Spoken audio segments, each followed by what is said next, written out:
Hey, ladies and gentlemen.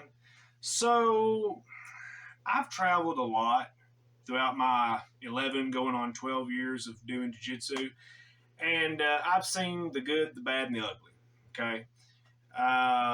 But I want to talk about the bad for a change, because usually I'm pretty positive. Yeah, most jiu-jitsu schools I've been to have been pretty good, but this one is just absolutely terrible. I won't say the name because knowing this dude that runs it, there's no telling what he's going to try. He was kind of like my crazy roommate to a degree. If you hadn't seen that video, go watch it. But yeah, this was in Ohio also. Imagine that. I go up there, and usually anytime I'm on a new project or a new job, or even if I'm in a new town for a week or two, I always find me a good little spot to roll.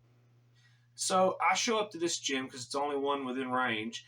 And I asked the guy, hey, I was going to come and catch some rounds with y'all, whatever. And he looks at me and kind of gets freaked out. And he's like, you can sit and watch fundamentals class, and we will discuss this afterwards. I'm like, okay. So I sit and I watch them, and I'm already starting to get a few red flags. But again, anything's better than sitting at the hotel, and I really didn't have much else to do. So I'm like, I'm going to hear this dude out. I'm going to give him a chance. Well, I see them all line up, and I hear them almost talking like they're in a traditional hua, like karate kind of gym.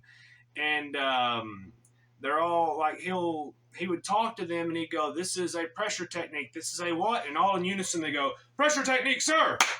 And then he would say other little key things, and that all in unison kind of come to attention, and then repeat what he said, sir, and then clap. And that was already kind of weird there.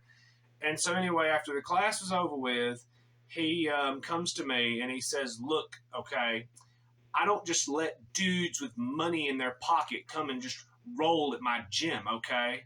And I'm thinking to myself, well, that's literally exactly what I'm looking for. I'm already checked out at this point. He says, but you can come train with us. You can work up a good sweat. And if you enjoy it, then perhaps, and if I'm okay with how you behave, then perhaps I'll give you a chance to roll more. And maybe, just maybe, we will grapple a little bit on the ground.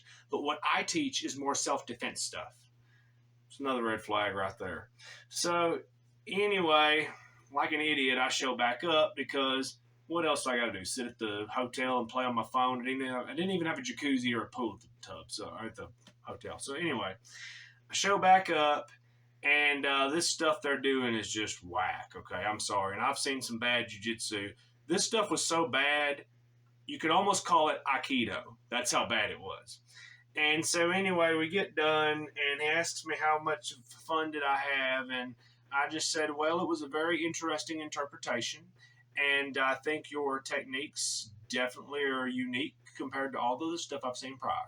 He took it as a compliment, and I got out of there.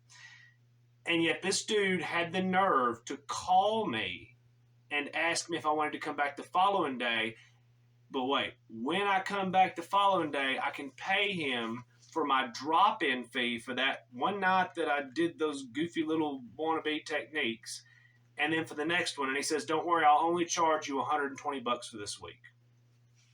So yeah, if you're going to go roll somewhere in Ohio, hit me up before you do, because I'll warn you about this gym. Anyway, we'll holler at you soon.